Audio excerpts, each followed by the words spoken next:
Okay, welcome to the Young Academy Ireland Membership Application Information Session. My name is Agata Wester. I am YAI Senior Program Manager, and I have the pleasure of co-hosting this webinar with Niamh Wycherley, who is Young Academy Chair. We have Eric Hughes, my colleague, with us, who supports us from the technical perspective. So we planned this session as a very practical informational meeting. The purpose is primarily to introduce Young Academy Ireland, our mission, the culture we're trying to foster, and the current activities. We will explain the eligibility criteria and briefly describe the application process. But most of all, we wish to provide all of the participants with support by discussing the application form and answering any questions you may have. So the agenda for today, we will start by brief presentation of the Young Academy Ireland, who we are, how we approach our work and what is our focus. We will then have a deep dive into the application form, and we're aiming at least half of the session to be dedicated to answering your questions. The Q&A function of the Zoom meeting is open throughout the session. So you are welcome to type in your questions at any time, and we will do our best to answer them all. Some of them, if they are short and very straightforward, we can type up the answer. Some of them we'll discuss during the meeting. And if we don't get to some questions, we'll follow up after the meeting with all of the participants. So it is my pleasure to hand over now to Niamh. Take it away, Niamh, and tell us a bit more about Young Academy Ireland. Thanks so much, Agata, and to Eric for offering the tech support here today. So hello, welcome everyone. As Agata said, we want to leave a good chunk of our time for questions and answers. So what I might do is kind of fly through the slides, and we can always pop back to them and show some of them again to answer some further questions, okay? Because I just want to be prepared to leave enough time for questions. So as Agata said, I'm chair of Young Academy Ireland. I have been for 2 years, chair of the first cohort. And we're so excited now to welcome in our new members next spring. I'm in Maynooth University, and I'm a medieval historian, and I am joined by members, and in a second we'll flick onto the next slide, but from all over the island of Ireland, coming from just a massive array of different disciplinary backgrounds. Mostly the current cohort are from universities, but we have some members from HICWA and from the ESRI as well. And we're hoping to welcome people from different early career researchers and innovators from other fields as well, and for other kind of areas of our expertise as well in the future. So we are kind of over 2 years in now, since we were established by the Royal Irish Academy in 2023. And we currently have about 40 members. And then we are ourselves part of a growing global network of young academies. So we work especially with our colleagues in different European young academies and also with the global young academy. And in the future, we're hoping to collaborate more meaningfully with these other young academies. So if we go on to the next one, I just wanted to show that you can click in on the website to get the different YAI member profiles. These are kind of constantly being updated because it's just the nature of the stage that we're all at in our careers, that we're moving places all the time. And that might be a question that some of you might have. What happens if you're one place temporarily for the moment and you don't know where you might be next, I don't know, by Christmas, let alone next spring, let alone in 4 years' time, because your term is for 4 years. And that's okay. That's, as I said, that's reflective of where we all are at in our careers. So, we're really dynamic and we embrace that. And it, we kind of adapt, around that, and we work around that, people moving from different places, sometimes even, getting a research opportunity for a year in the middle of their 4-year term, and they mightn't be in Ireland, or that kind of thing. And people having parental leave and maternity leave. It's great, actually. People are kind of coming and going the whole time, but you can stay involved and stay engaged through, work on your projects, and that kind of thing as well. So you can click into the people's individual profiles on the website to get more on that. One of our major kind of things that we had to work on as kind of very quickly into when we started as the first cohort of YAI is we had to come up with the first strategic plan. We also had to come up with a lot of kind of documents, kind of paperwork, because we were the first cohort. But I'd like to say that what we have set up as the first cohort, again, it's dynamic, it's not static. There are kind of like rules and procedures because we are part of the Royal Irish Academy, but they are, they're designed to be dynamic and to be worked on in the future and adapted to suit to kind of reflect each individual cohort. So our current strategic plan is in place until 2028. So that's what any of the new recruits, any of you, will be kind of coming into next spring for 2 years. And then hopefully, you'll be contributing to working on the new strategic plan after that, which might be quite different perhaps. So our fundamental mission in YAI, really essentially what we do that is a little bit different to a lot of other associations or institutions or organizations that you might all be more familiar with, is that we're all working together for the betterment of society, ultimately. And we're working collaboratively, to work on these major challenges that we've identified in society that we can meaningfully contribute towards. But also, we are genuinely multidisciplinary and cross-disciplinary, and also across different institutions. So you might have opportunities within your own institution to work with people from different disciplines, or you might be working, maybe if you're an academic, and you don't have to be an academic, but if you are, you might be working on bigger kind of more global projects where you're working with different academics around the world.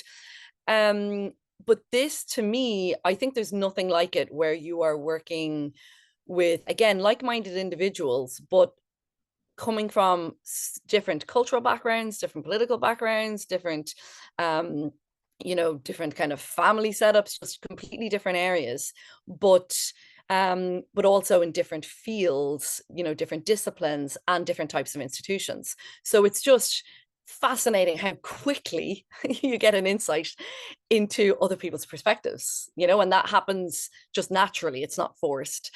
So again, it's without having to contrive, a diversity, or contrive a situation where you're actually seeking out different perspectives. It just naturally happens because that's the group of individuals you have together in the room at any given time. So the grand challenges that we identified in our strategic plan are achieving sustainability, creating a fair and inclusive society, securing the future of academia, supporting public involvement and engagement with research, and providing transdisciplinary expertise for public policy. Again, you can get more details on all of these in the strategic plan, which is up on the website. And I can return to these if necessary, but I don't want to dwell too much now, because I do want to leave enough time for questions at the end. So what I might do, if we go on to the next slide, is talk about a couple of projects that we're working on that are satisfying these grand challenges. So what we do on the executive committee is our members come to us with project proposals or initiatives that they think that members of YAI might like to work on. So one person might have gotten in touch with a few other YAI members and said, this is something that is that we are interested in pursuing. And what we're looking for is whether these ideas and initiatives satisfy some of our grand challenges. Okay, so what is it? Where is it fitting in fulfilling our delivering of our strategic plan. Okay, so for example, one of the things a few of our members have been working on narrative CVs, right? So they organized a workshop in February for early career researchers and innovators, and then subsequent to that they developed an online toolkit, which we have a link to again on the website, and that is just kind of really identified a need amongst ECRIs from all disciplines who were struggling to grapple with what has actually been asked for in narrative CVs, what is the intention of narrative CVs, and providing a kind of a step-by-step guide in how we deal with that. And again, it's naturally multidisciplinary in that people from different fields are going to complete the narrative CV in different ways, but there are commonalities that are always being looked for. Another project that is ongoing is us working on exploring the challenges faced by academics in conflict zones, and identifying support strategies from institutions and policymakers. And that's our Science and Conflict Zones initiative. We held a roundtable for key stakeholders back in March, and we are publishing a paper really soon, Agata. It's going to be hopefully out within a few weeks. So next month at least. So that's quite exciting. Again, working across, universities and different interest groups, and with government, and with Research Ireland, and with HAI, and everyone. And that is something hopefully that might be carried through as well in future cohorts, because again, it's part of our efforts as well to explore our role in ensuring the future of academia, and what ECRIs can do, to help out and to express collaboration with different academics and scholars from conflict zones. We have our Evidence for Policy Summit, which is very targeted at influencing, again, how ECRIs can be part of how government policy is formed. And we have a summit coming up on the 10th of September. And then there's just a few other things that we're working on as well that are ongoing, listed there in the slide. We've sustainability project group, Irish language members that are pursuing bilingualism in the academy, which is one of the core objectives as well in the Royal Irish Academy, and looking at it again from multidisciplinary perspectives. So not only from the perspective of Irish language or from the humanities, but how we use bilingualism in, so-called hard sciences as well. We're developing a project on supporting a mentoring program, essentially called Scaffold. And then as well, Imagine, which is a project to support young people from marginalized and so-called disadvantaged backgrounds through their educational journeys. So as I said kind of earlier, one of the other things we're also working on the whole time is with other European young academies, or the global young academy or academies internationally. So we are a member now. It took us a little while to get to join these different initiatives, and we are now a member of the Young Academy Science Advice Structure, which is pretty cool actually. So it's kind of like the younger scholar version of SAPEA, which is the science advice mechanism for the EU. So they're always looking for experts in particular subjects and disciplines to, again, work on policies to advise the EU. We're a member of the Inter-Academy Partnership. We attend the annual meeting of the European Network of Young Academies. And we're working quite closely with the UK Young Academy and the Scottish Young Academy of Scotland, again, quite closely with our links in the Royal Irish Academy.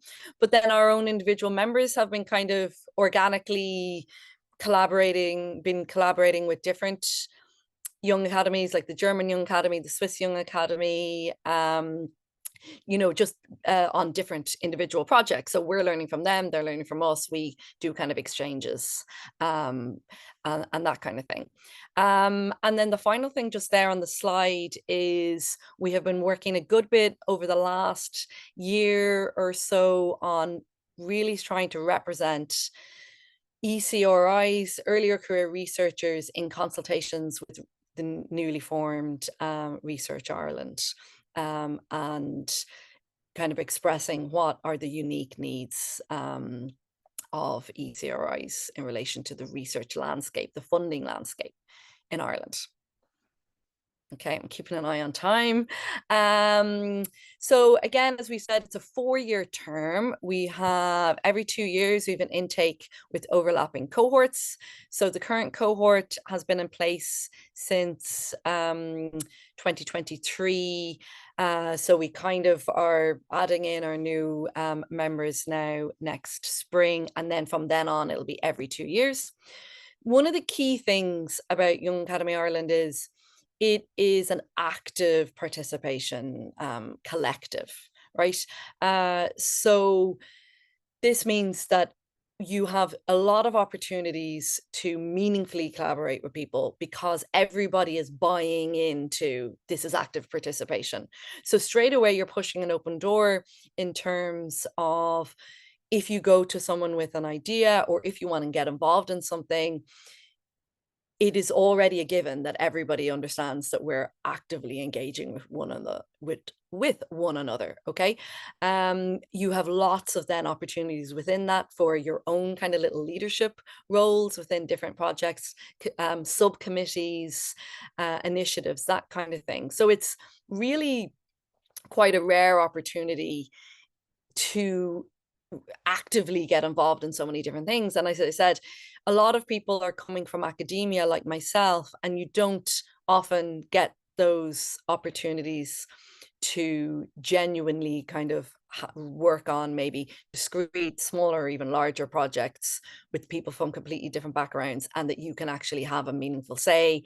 There's no hierarchy, and everybody is working as a collective, as an equal collective. So I find that just really rewarding, and it means you can actually get things done. But it does mean that there's a kind of we expect a kind of a commitment from all of our members. Typically, people are always asking for how do you quantify this? I struggle with how you quantify it because you might be working on a particular project which takes up a good bit of your time at one particular point in the year or in the 4 years that you're a member, and then you might only be just kind of listening and attending for other longer periods. So it's really hard to quantify it. But we do a lot of our work online. So the executive committee meetings are usually run online. A lot of individual project meetings or subcommittees would be run online. But we do expect in-person attendance at the general assemblies. And they're once every quarter. And we let you know the dates in advance. They're generally in Dublin. But what we have been aiming for, and it'll be up to future cohorts and how they decide to run this, but we've been aiming for one, what we call a kind of remote general assembly every year. So we had our first remote assembly in Galway, in University of Galway last December. We're hoping to have our next in Belfast this December. But these are, if you can't attend, that's completely understandable. But you do have to provide a reason, and we do take it that everybody will be able to attend these in person. So Agata, will I hand back over to you then to discuss further? Thanks. Sure, thank you so much, Niamh. Yeah, take a little break while I go through the details of the application process. But thanks so much for speaking about the engagement, the exciting projects that are in train already. So moving on to the application process for the new cohort, the process opened on the 18th of July, and the deadline for applying is on the 26th of September, quarter to midnight. In terms of how the process looks like, so we as Niamh mentioned, Young Academy Ireland has been established under the auspices of the Royal Irish Academy. So YAI has its own charter, but big decisions such as approving new members, belong to the Royal Irish Academy Council.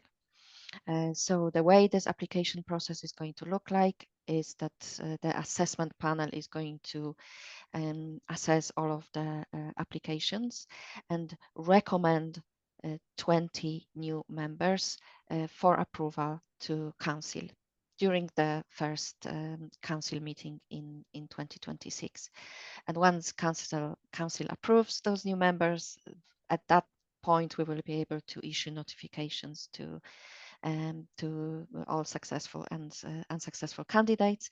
And we invite all of the new members to be introduced formally, officially to the Young Academy at the first General Assembly of 2026, which is going to take place in Dublin on 12th of March. So Niamh mentioned also about the definition of the early career researcher and innovator, the kind of category of members that we're looking for. It is a fluid definition. It's a very dynamic stage in career. We describe it as typically people having 3 to 12 years of professional experience. I'd like to point at some articles or research exercises that have been done on trying to understand the early career researchers kind of stage of career, the specific challenges and characteristic of that stage, and that these materials are available within the application form. So look at that and try to define yourself. Why do you think you meet these criteria or these definitions? And then within the application form, we're asking to self-define and kind of make an argument for you being an early career researcher or innovator. You need to be based on the island of Ireland, either in the Republic of Ireland or Northern Ireland. You need to have your PhD completed. And just to say that we are understanding and inclusive of, diverse career paths, and we understand that career paths take different turns, and people take career breaks. They may come from non-academic paths. They may have some specific challenges related to the country they come from. So we are mindful of that, and we want to include all that in the assessment process. If we move on to the next slide, we try to make the application as straightforward and simple as possible. So basically, we are asking you to complete one form, and within that form, there are mandatory section plus the last 7th section is a voluntary demographic survey. We are kindly ask you to consider the questions in that survey, simply because we are trying to understand the composition of our membership and be able to base that understanding on kind of robust data. So our aim is to collect demographic data on a regular basis, so we can also understand how the membership evolves over time. But highlighting that it's a voluntary survey, and it's not going to be included in the assessment itself. We use data in an anonymized way, which means that the assessment panel isn't going to have access to your demographic survey. We're going to cut it at the point of providing your answers to the assessment panel. We have the application guidelines on the website, so I highly recommend you reading through them, and we will enrich the FAQ section with some of the answers from today's session, and we will provide a recording of the session on the website as well.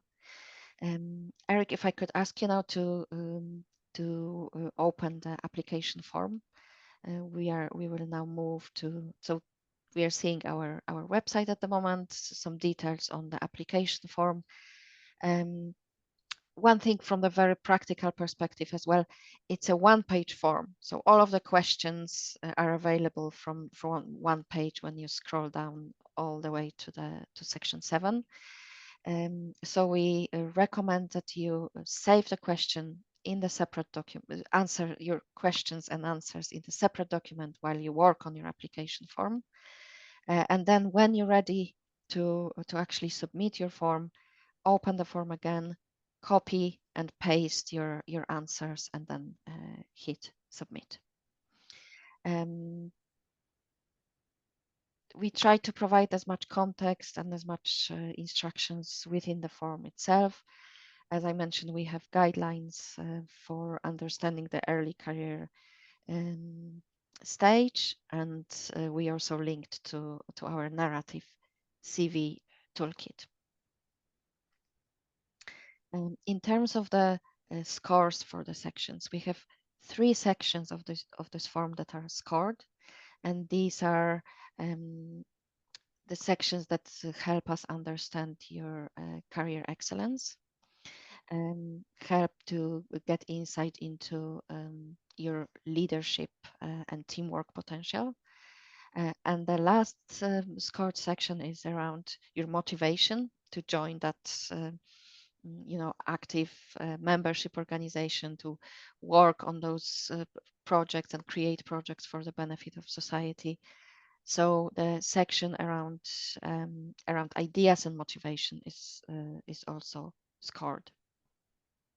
So with this short summary of the form that we are now seeing on the website, Niamh, could you, from your own perspective, tell us what you would like to highlight from that form? What should candidates focus on while working on developing their answers? Yeah, thanks, Agata. So yeah, there's a lot of the form which you're not being scored on. And as Agata said, there's a lot where we're just really leaving it up to people to identify themselves. So there's no kind of algorithm or bot or anything that is deciding what's eligible or not eligible and excluding people. There's a certain amount of trust there where we're saying, well, if you identify yourself and you're happy to be classified as an early career researcher and to work with other early career researchers at that level, right? So you're not senior to them. Well, then there's a good bit of trust really in there, I think, Agata, it's fair to say, right? If that's how people identify themselves. It's always difficult, I find, to identify, Eric, sorry, we might kind of go back up a bit. That's if we just go back up, that's kind of the voluntary. If you can just leave it there for a second. Yeah, that's grand. Yeah, perfect. Thank you. And again, one of the, sorry, where was I? Discipline, so how you identify, we found that quite tricky, the different categories. Going forward, I myself might say I find the AHSS and STEM binary quite problematic. It kind of excludes a lot of people that don't very clearly identify as either AHSS or STEM. It also doesn't really provide for people who are very multidisciplinary in their own work, who mightn't be coming from you'll have a PhD but mightn't have ever worked in an academic institution, so find those kind of classifications tricky. So you might find that a little bit difficult. Some people, where exactly to identify on the form, don't worry too much about it, just explain. You have the room there in the form to just kind of explain yourself. And then you are being scored, as Agata said, on 3 different sections. And the first one, so like we're trying to, the Royal Irish Academy are trying to get in people who are, in inverted commas, a contentious term these days, excellent in their own areas, so have kind of a proven ability to, within their own field. But also we want you to demonstrate in this form what kind of work you do outside of your own specific field. So that might be in other areas of your professional life, but especially also we want to give you the opportunity to talk about work that you might do outside of your professional life, right? It might be within your community, within different communities you might be part of, at home, okay? It might be in there's the room there in the form to discuss your interests and your work outside of your professional life. But as I said, even within your professional life, maybe outside of your own particular field. We are aiming to identify dedicated individuals who are willing to work within a team. This is a collective, it's voluntary. So it's not something that you might do at work because it's kind of expected of you, or because it might help you, with your CV or work up the career ladder. This is something that is voluntary, and you will get out of it what you put in. And as I said, the opportunities that I've had in Young Academy Ireland, I just couldn't have gotten anywhere else. The connections that I have made, and they're meaningful. It's not like forced, contrived networking. You get to know somebody just because you're actively working with them on something. And it's not just exchanging email addresses. These are meaningful connections, and you might be working with them on something that is completely alien to you, and you get to know it through on a pragmatic, you're learning by doing. So I find it's quite a different mindset to what I have in my own work in a university. So the form has been designed to try and capture that. So if we scroll down a little bit, section 3 there, we have the leadership potential. So that's an opportunity for you to talk. Now it says there things like international collaboration. We're just kind of like giving you items that might give you the opportunity to discuss, right? If you haven't had any international collaboration, that's absolutely fine, right? It might be, it's unique to everybody. Depending on your career stage, it might have been, as I said, working with some kind of, it could even be a charitable organization in your own area, or the GAA. I don't know. It could be anything, right? Or it could be international collaboration as part of a big research grant. It's going to be unique to everybody. So don't take those suggestions as boxes that you need to tick. We're just trying to assess that leadership potential. You may have demonstrated in the past, or you may not have had the opportunity yet. And you will get the opportunity in YAI. So we do want people who have that potential, who haven't yet had the chance to work in a leadership role. If we move down there, career excellence, I think, is something that most of you will already be quite familiar with on a number of different forms. Any kind of different professional, what is specific to your field, publications, projects, initiatives, funding, that kind of thing. Excuse me. So I won't dwell on that one, but that is worth the most amount of points, 40 points. And then if we move down to section 5, this is a really interesting area, which is, I think my cohort, we maybe struggled with a little bit. It was, you have to bring your own ideas into YAI. Now, what I will tell you is, you're not going to be held to any of this once if you're selected as a member. Nobody's going to be digging out this form and saying, oh, well, you said you had this great idea, so let's see you action this now. We're not looking for feasibility here and budgets. It's a little bit more big thinking, and by big thinking, I don't mean necessarily massive global ideas. It could be something that's quite small and specific to one demographic or to one area. But we just want to get you into the mindset of Young Academy Ireland, right? Which is, how can I work with other like-minded individuals for the betterment of society? So have a look at our strategic plan, go over those 5 grand challenges, and think about what's an area that you might be particularly interested in pursuing, right? And what kind of idea might you have in the abstract, even, as I said. Don't worry too much about the practicalities, but about something that, if you had the opportunity, what would you like to work on, with in a dynamic organization with support from the Royal Irish Academy, you know, with other kind of talented individuals from around the country. If you had that opportunity, what would you like to pursue? So that's what we're looking for there. And that's, again, that one is worth 30 points. So I think I might kind of, because we're at kind of 11:37, Agata, I think I might kind of leave it there. I don't know if there's anything else that you wanted to add in before we open for questions, or anything that I might have missed. No, I think you highlighted the key points brilliantly, Niamh. Thanks so much. I started answering some of the questions by typing in the answers. So I presume all of the participants will see what I'm seeing, which is open questions in one tab when you click on the Q&A, and answered questions in the other tab. So let's dive in to the open questions tab. We have 5 questions at the moment.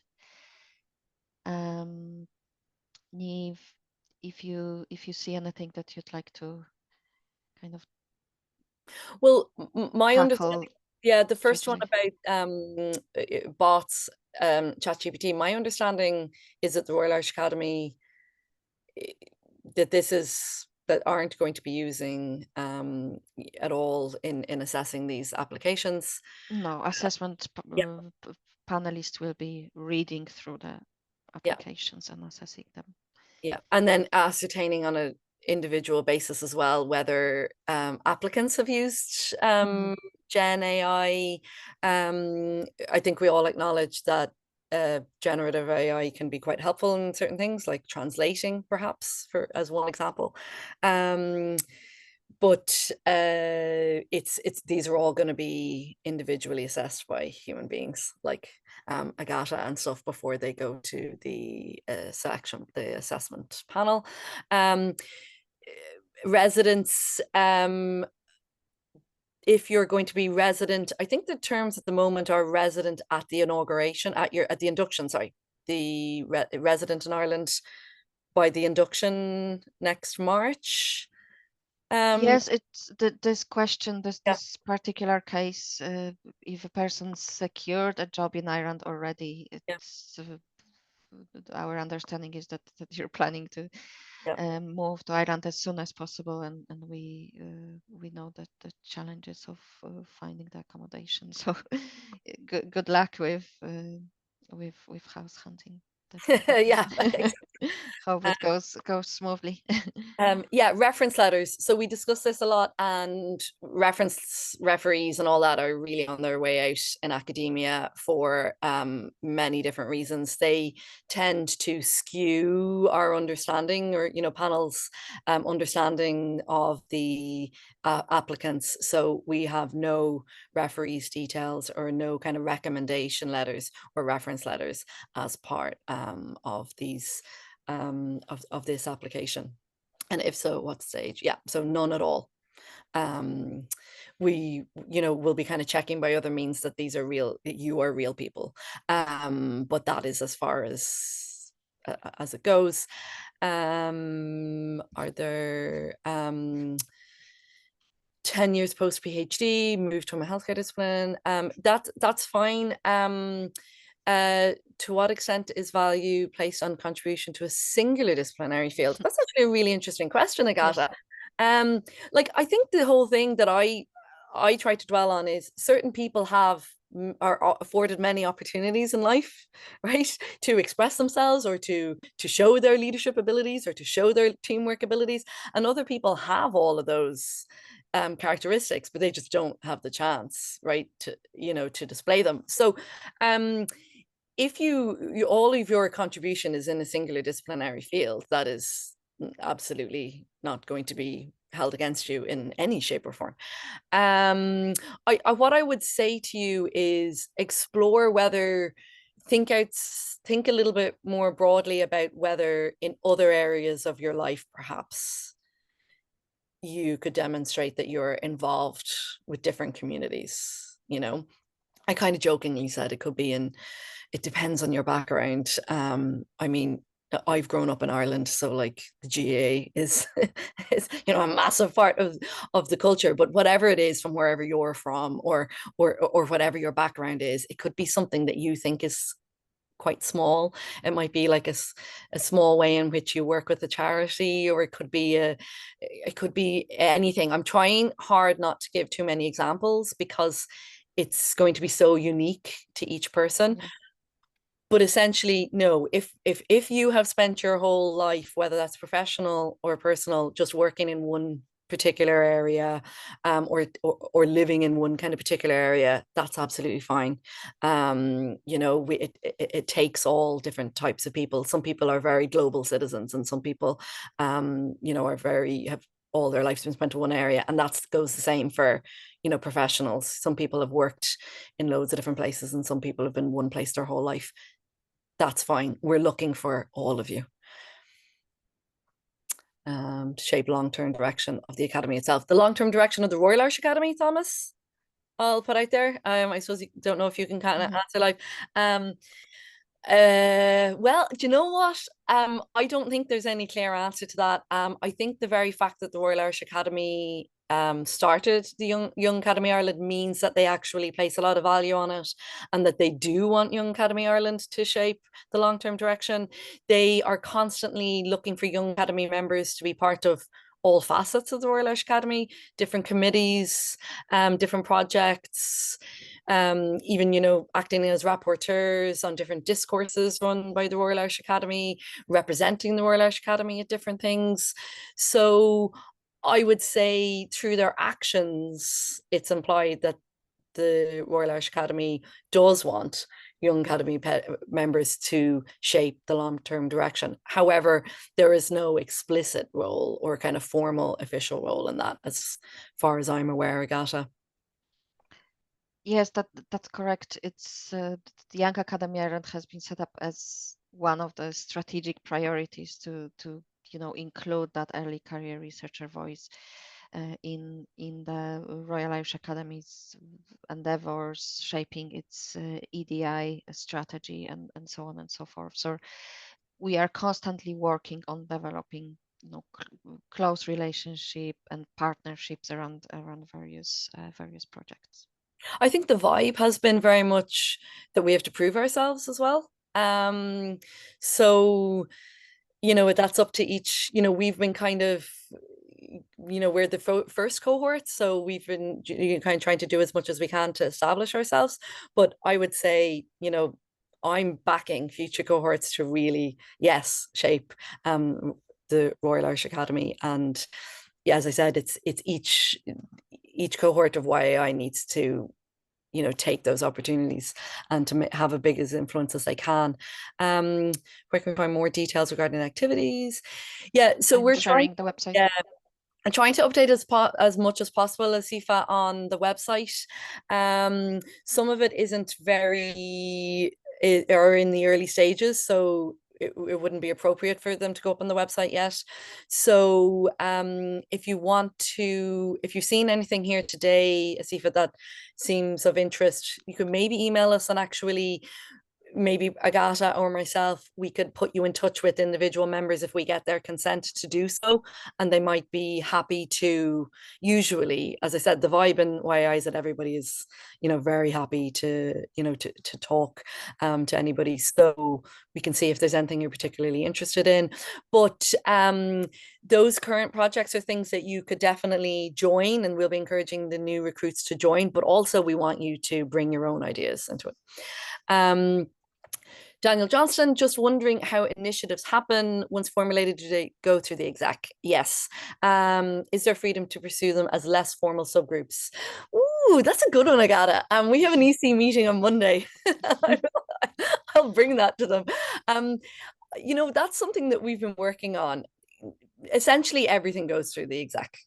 But we really, I've been chair for 2 years, and my aim has been that we are just there to facilitate, right? And we're not there to to vet our colleagues, because it's a collective. We're not there to vet our peers, we're there just to facilitate and support our peers.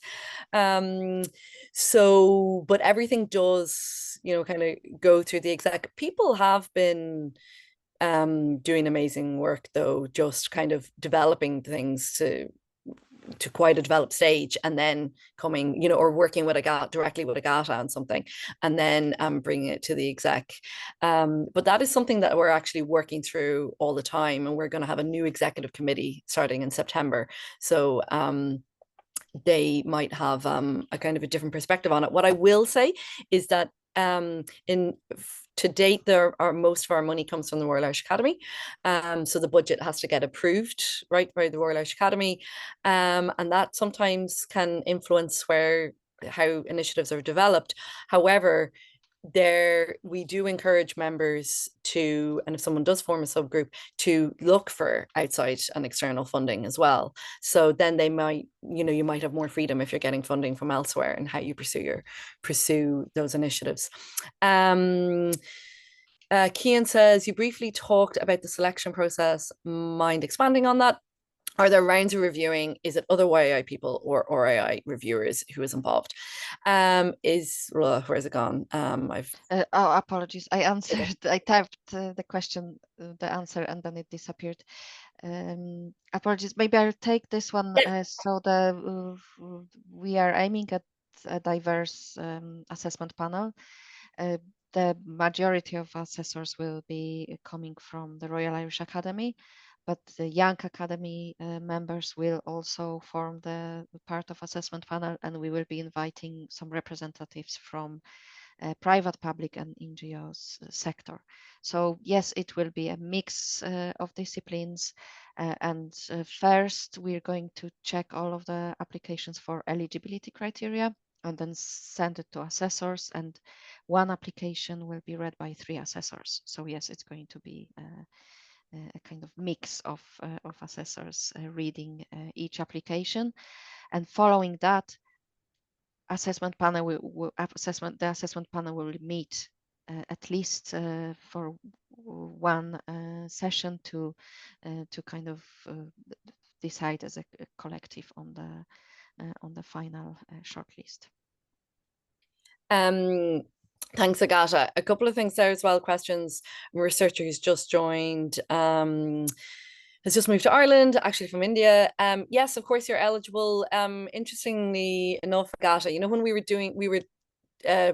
the kind of preservation and promotion of the Irish language is one of the elements that's important to the Royal Irish Academy. So it's also, of course, important to YAI.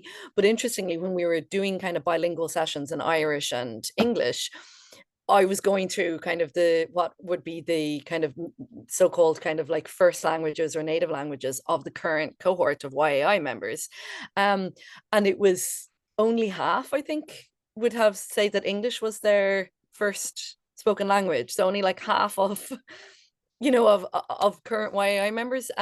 So the spoken language of the Academy is English. As I said, we're trying to also promote the use of Irish, but yeah, no, people come from all different places. It's just that you're working on the island of Ireland. We want people from as many places as possible, and that is reflected if you click through the current our current membership list. It says highlight features our applications should have to be successful. We don't have criteria, specific requirements. Again, you're going to be judged on where you are in your own career.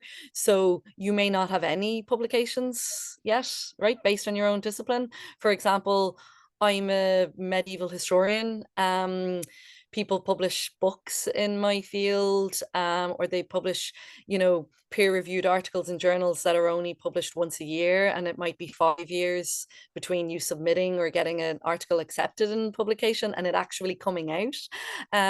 That's very different to, let's say, in physics or in a different discipline, or in an area of professional life where you don't have publications at all. right? So the people coming maybe from the charity sector, or people coming from the legal sector, or for business, accounting. So we don't have any specific requirements. The only one that we do have is that you have a PhD. Now, that does obviously automatically link people into kind of academia.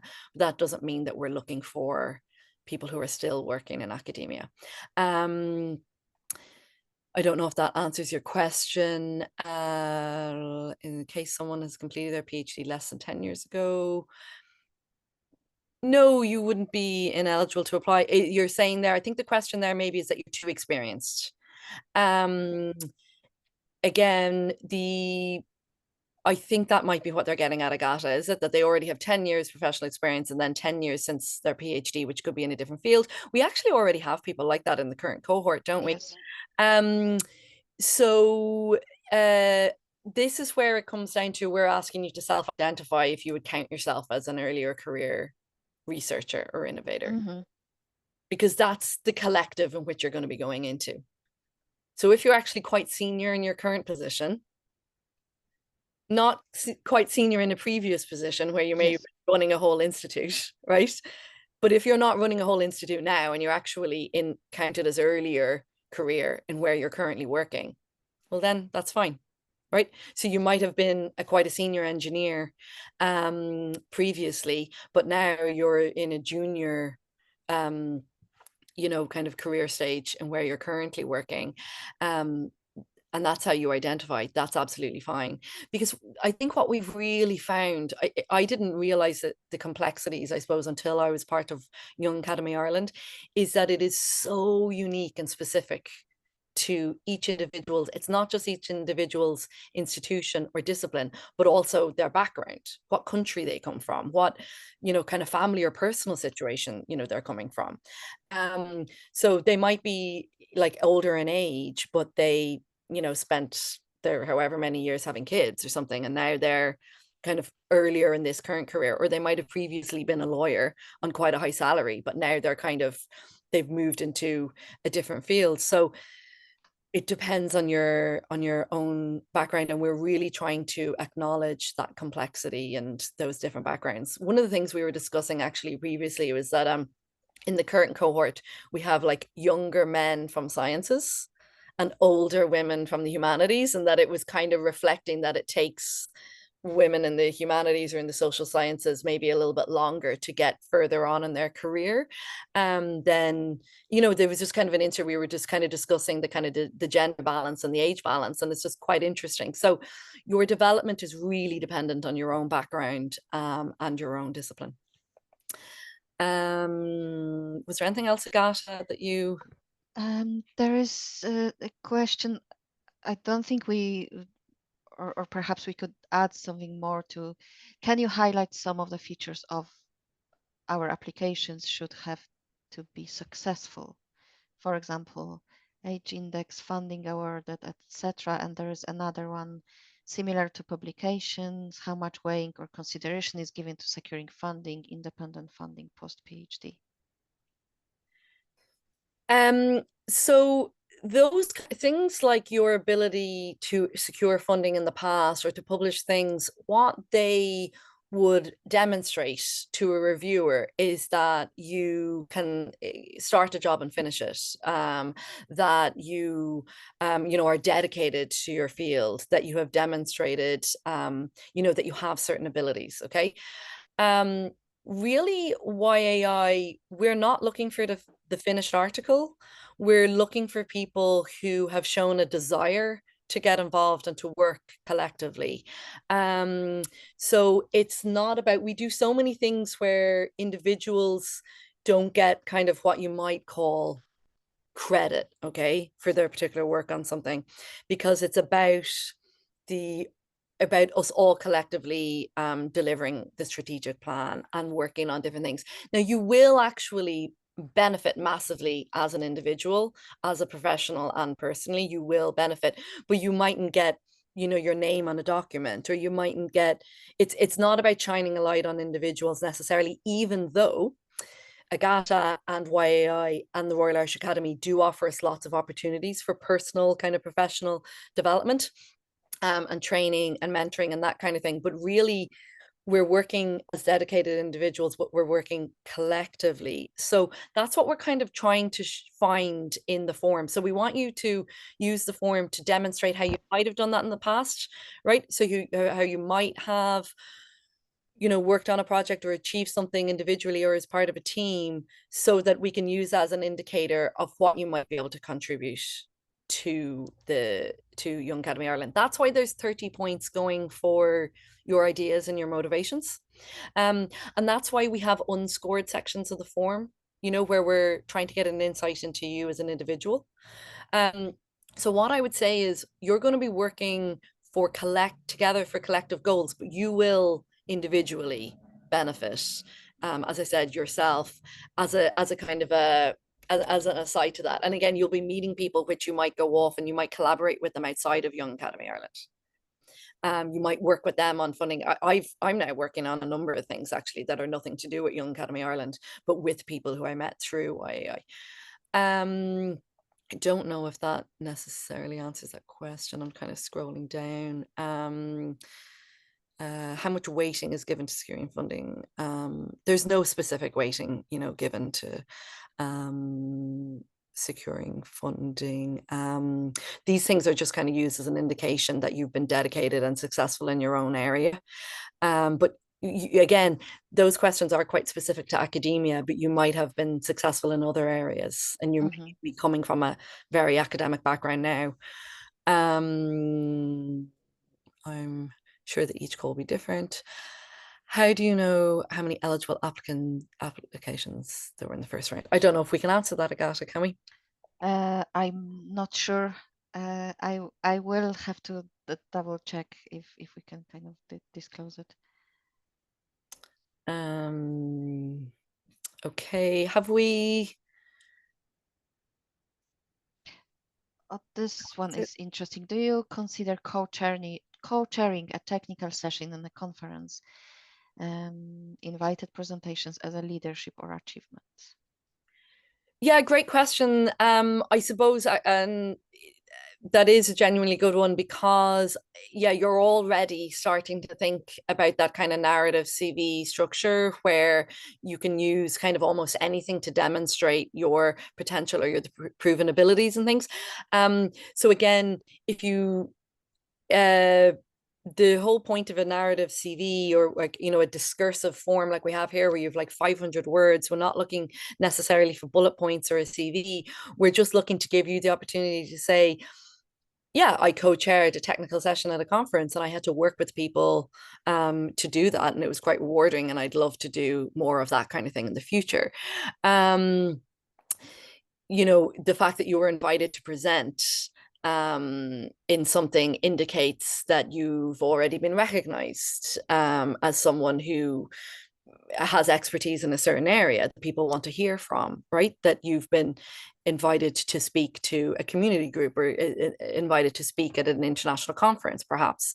So you're given the opportunity to say, this shows recognition of my achievements in my own field, and this shows an indication of the kind of thing that I'm interested in working on more.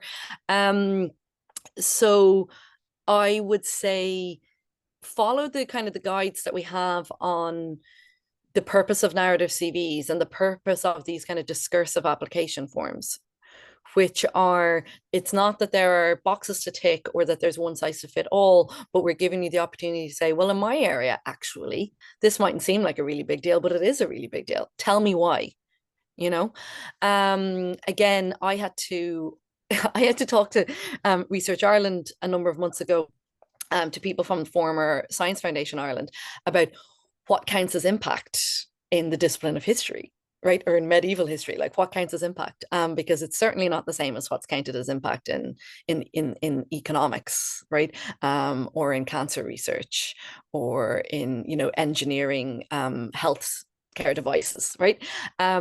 So it's quite unique. So you need to explain why that is significant to you, or why it was significant in your career or in your field.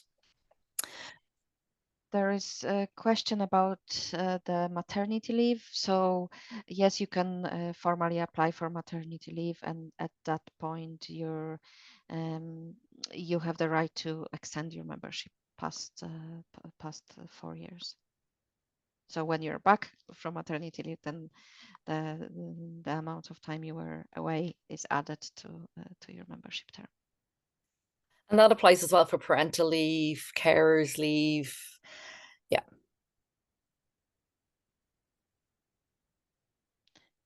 Okay, and with that, we are at the 12:02.